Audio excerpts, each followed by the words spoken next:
On revient sur le documentaire La parfaite victime qui est sorti le 30 juin dernier et qui aborde le traitement juridique des affaires d'abus et d'agressions sexuelles.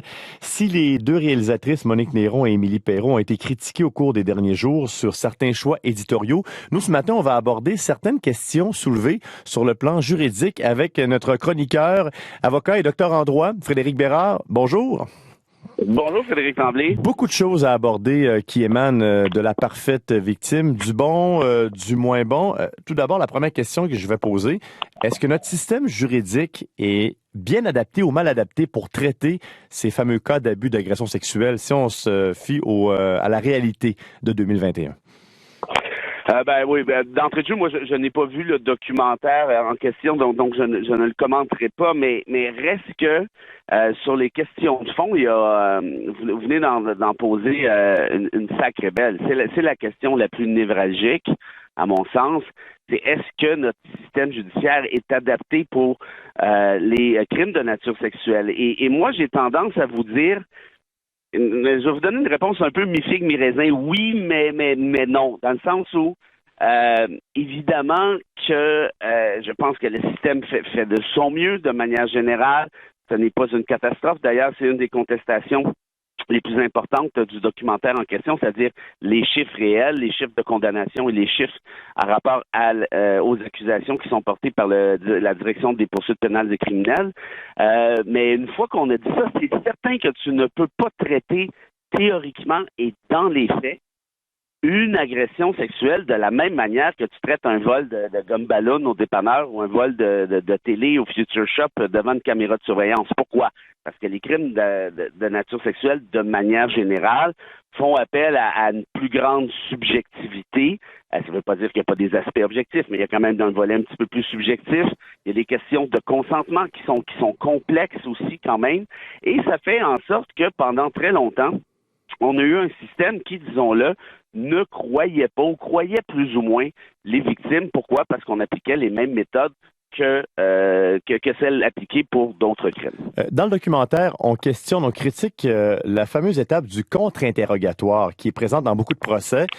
Est-ce que c'est évitable? Est-ce que c'est nécessaire des contre-interrogatoires serrés dans des cas de crimes sexuels? Voyez-vous, l'une des pierres d'assises de notre système judiciaire, c'est la présomption d'innocence. C'est protégé aux chartes. Il y a 400-500 ans de droit anglais là-dessus qui s'applique ici. Je continue de penser qu'on ne peut pas passer à côté de la présomption d'innocence.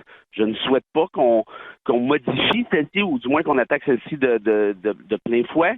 Or, le contre-interrogatoire fait partie de cette présomption d'innocence. Qu'est-ce que le contre-interrogatoire?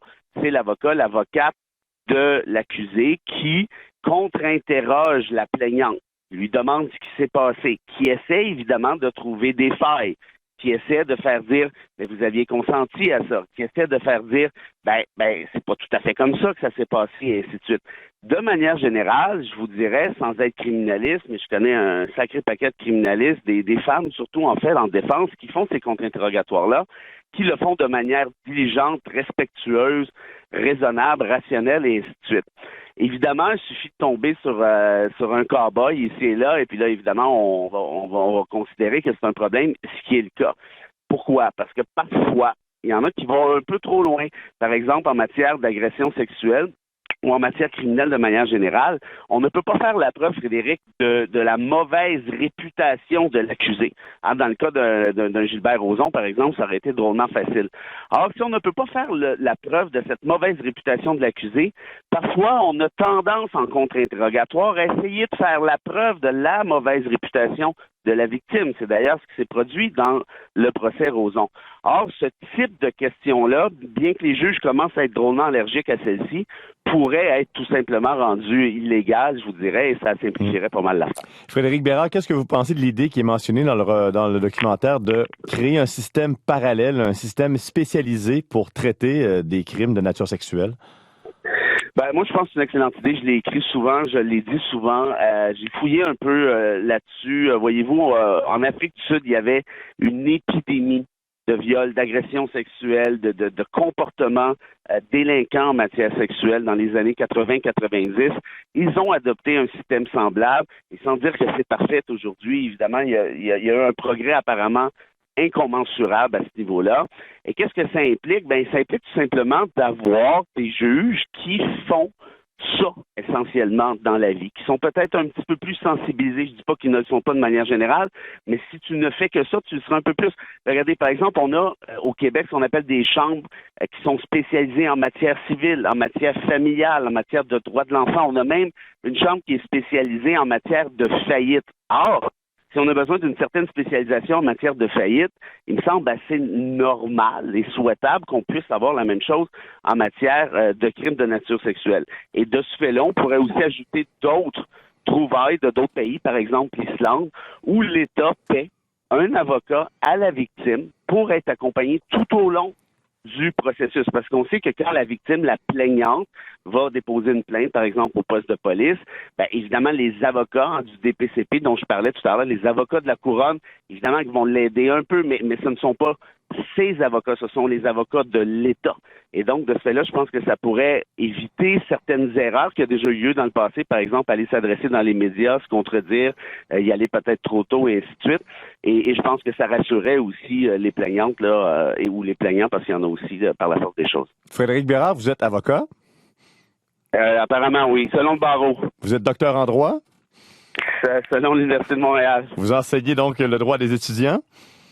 Absolument. Dans le documentaire, on tente de trouver une définition pour le fameux « hors de tout doute raisonnable ». Alors, je m'adresse au docteur, à l'avocat. Avez-vous une définition pour nous du « hors de tout doute raisonnable » ce matin? Mettez la barre un peu haute. Ils pourront être déçus. Mais en fait, essentiellement, faisons ça bref et faisons ça simple. Le « hors de tout doute raisonnable », c'est quoi? Quand je vous parlais de présomption d'innocence tout à l'heure, ben ça, c'est le corollaire. Si on est dans un état où on est présumé innocent, ben par la force des choses, ça veut dire que la couronne, de façon générale, pas tout le temps, mais de façon générale, devra faire la preuve hors de tout doute raisonnable de notre culpabilité. On est donc présumé innocent. Qu'est-ce que ça veut dire, le hors de tout doute raisonnable, Frédéric?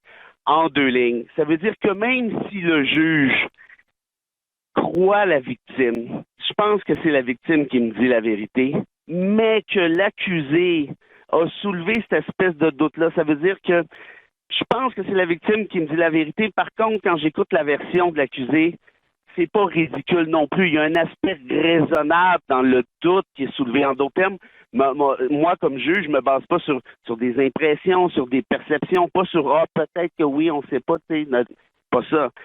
Si vraiment il y a une base rationnelle au doute qui est soulevé, que c'est possible que ce soit ça, eh bien, de ce fait-là, on appliquera ce qu'on appelle la présomption d'innocence. Oui, il y aura un doute raisonnable et oui, à ce moment-là, l'accusé sera acquitté nécessairement. Mais c'est là que c'est cruel parce que appliquer ce principe-là lorsqu'il est question, pour revenir à votre exemple des vols de dépanneurs, ça peut, mais là, il y a peut-être des preuves caméra, mais c'est très arbitraire, c'est très cruel parfois lorsqu'on applique le principe du doute raisonnable. Oui, et de là, le plus grand enjeu, l'aspect le plus compliqué, complexe de cette question-là, des crimes de nature sexuelle, c'est ce que je disais d'entrée de jeu, vous venez de le dire aussi, c'est ce volet-là un peu subjectif. Rappelez-vous juste l'affaire Roson, par exemple. Et la juge le dit, je pense que la victime, la plaignante, en fait, me dit la vérité, mais le baratin de Roson n'a pas l'air ridicule non plus. Donc, et est-ce qu'on peut appliquer par la force des choses le même régime aux crimes de nature sexuelle, comme on disait d'entrée de jeu?